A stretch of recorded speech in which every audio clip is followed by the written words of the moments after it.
Thank you, Mr. Chair. As a emergency medicine physician, I think it's important to address, and I have some statements I just going to set aside for just a second because we just got done talking about global health. We just talked about the spread of diseases. Most people don't realize that when Mr. Conley was bringing up tuberculosis and other contagious diseases, the most deadly disease over the last decade is tuberculosis.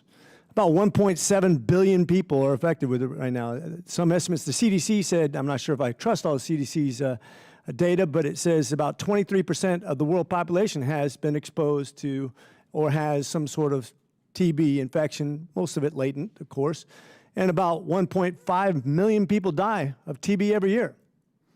So it is a problem. And as a matter of fact, we're right next to a nation that has a moderate amount of infection, Mexico. They also have a whole bunch of other diseases that we don't have here in America until now. I just want to point out the hypocrisy that a party that talks about controlling disease and rants and rails about the money we have to spend combating these diseases has a wide open border policy that allows diseases into our own country that we have to combat. That's a deadly disease, the most deadly contagious disease in the world. So when I hear the people on the other side ranting and railing about health and spending, we are going to increase our health spending and decrease our health by not controlling the spread of diseases. It used to be most people don't realize this, historically, used to test people for glaucoma because we didn't know how it was spread or we didn't know if it was a contagious disease. We were very strict on the people we allowed in America historically for a reason. We've forgotten that. We've forgot it during the most deadly pandemic we had recently, which is COVID. We had open border policies. Meanwhile, we're lectured by the other side on how we should wear masks and how we should be locked down and close our businesses, and yet we brought people across the border and disseminated them all over the United States during the most contagious, deadly disease we've ever had in American history in recent times. So it just struck a nerve with me as an emergency medicine doctor who worked countless ER shifts at nighttime during this pandemic, the hypocrisy of being accused of not being concerned about health care. I put my life on the line. I was on the front lines. I suffered the consequences of this disease when I held people's hands as they died, as I prayed over them, as I watched families who couldn't even get in and see their families as their family members died. So I think it's a bit outrageous to start talking about responsibility and disease processes. With that, I'll get back to my current tirade, because that's a nerve that you struck with me. I'm deeply concerned about the violence in Nigeria as well, by the way. I spent a lot of time in Africa, a couple tours over there with the military as a Marine.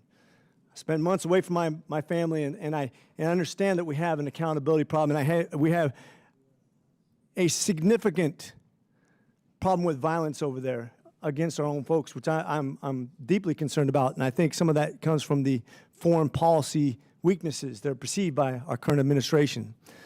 I'm worried that we'll put more people in jeopardy by a perception that we just won't stand for what we're supposed to stand for, and that we don't have the military that can really be out there in a Marine expeditionary capacity because we have a shortage of ships and, quite frankly, even the ability to project our power like we used to.